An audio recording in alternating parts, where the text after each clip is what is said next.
Alors, vous allez écouter Brigitte Millot, le cancer de la vessie. Alors, ne prenez pas pour argent comptant tout ce qu'elle dit, parce que elle donne des pistes. Maintenant, vous pouvez avoir une infection urinaire avec, évidemment, du sang dans les urines. Vous pouvez avoir un petit bouton qui saigne à ce moment-là, ça peut arriver. Euh, donc, là, elle vous met en garde, elle vous donne des pistes au cas où. Alors, évidemment, si vous avez un doute, il faut aller voir le médecin, mais écoutez ce qu'elle dit. Cancer de la vessie. Et on en parle peu du cancer de la vessie. Ouais. On va faire le point avec vous sur ce cancer qui est moins connu que celui de la prostate et pourtant très fréquent. Oui, c'est ça, en fait. Il bénéficie d'une invisibilité par rapport au cancer de la prostate, comme vous le disiez. Alors, qu'est-ce qui caractérise ce cancer? C'est d'abord sa fréquence. C'est tout de même 15 à 20 000 cas chaque année de cancer de la vessie. Première caractéristique. Ensuite, deuxième caractéristique, c'est 4 hommes pour une femme. Même si c'est en train de remonter un peu chez les femmes, et je vais vous expliquer pourquoi. 4 hommes chez une femme, qui caractérise aussi ce cancer, c'est que le facteur de risque numéro 1, c'est le tabac. Plus de 50% des cancers de la vessie sont liés au tabac. Et c'est pour ça que je vous disais que ça augmente un petit peu chez les femmes. Les femmes fument de plus en plus, voilà. Qui caractérise aussi ce cancer, c'est qu'il survient de 50 à 70 ans, même si on observe des cas de plus en plus fréquents chez des moins de 40 ans, aussi liés au tabac, mais aussi liés à d'autres polluants. Il n'y a pas que le tabac. Mais le tabac, c'est quand même plus de 50% des cancers. Donc vous imaginez, on pourrait éviter, il y a quand même 5000 morts chaque année, ça fait partie des cancers évitables, on peut dire. Même c'est une drogue, donc c'est voilà. compliqué. Et surtout, ce qui caractérise ce cancer, c'est que s'il est diagnostiqué tôt, on est à 80% de réussite. Diagnostiqué tard, on tombe à 5%, de 80% à 5%, avec des métastases, poumons, os, foie, etc. Donc l'idée, c'est quoi?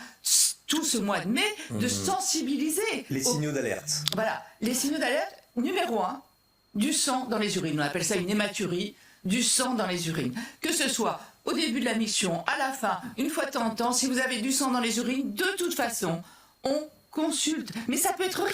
Ça peut être une infection urinaire, ça peut être rien. Mais c'est pas normal d'avoir du sang dans les urines. Moi, ce que je conseille aussi, notamment chez les fumeurs, chez les hommes, mais en fait chez tout le monde, vous allez acheter des petites bandelettes. Ça vaut 7-8 euros. Vous allez acheter des petites bandelettes de temps en temps. Ça se voit pas forcément, c'est pas à l'œil. Parfois non, elles sont pas visibles.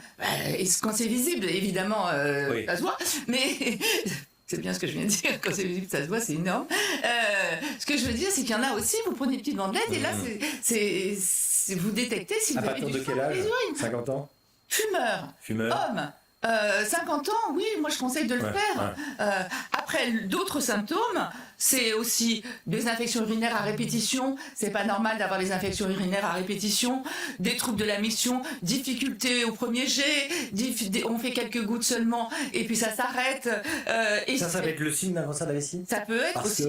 Oui. Parce que Parce que la vessie, c'est. Oui, comme un ballon. Donc s'il y a un obstacle. Au moment de l'évacuation vessie, l'urètre, s'il y a un obstacle à l'évacuation de l'urine, forcément, si la tumeur gêne, si vous voulez, forcément il y aura des difficultés au jet urinaire et des douleurs dans le bas-ventre ou dans le bas du dos. Attention, c'est pas parce que vous avez mal au ventre que vous avez un cancer de la vessie. Et pas parce que vous avez mal au dos, machin. Mais voilà les principaux aussi. Et si ça persiste aussi. Oui. C'est persistant, ouais. Mais surtout, ce qui est important, c'est d'y penser. Regardez la campagne. Je vois du rouge, je me bouge. C'est-à-dire que c'est quelque chose... Voilà, donc vous avez entendu le cancer de la vessie qui se déclenche apparemment. Excusez-moi. Alors, oui, c'est vrai, elle a raison. Vous pouvez aller à la pharmacie et acheter des petites bandelettes. Donc, vous urinez dessus. Donc, si vous êtes à 7 au niveau pH, c'est très bien. Si vous êtes en dessous, c'est très moche. Et si vous voulez avoir plus de renseignements par rapport à tout ça, vous pouvez me suivre donc sur ma chaîne, donc sur celle-là, la chaîne YouTube. Et puis, j'ai une page Facebook, donc je vais vous mettre la page Facebook Fit and Zen. Et je suis en train de préparer donc une formation pour la nourriture, parce que ça c'est ce qu'elle a oublié de dire aussi, hein, j'expliquerai pourquoi. Et une formation aussi pour les émotions. Voilà, donc vous allez voir tout ça passer.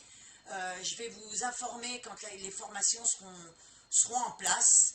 Voilà, donc je vous dis à bientôt sur d'autres vidéos. Et puis si vous avez des questions, vous pouvez me les poser en dessous de la vidéo.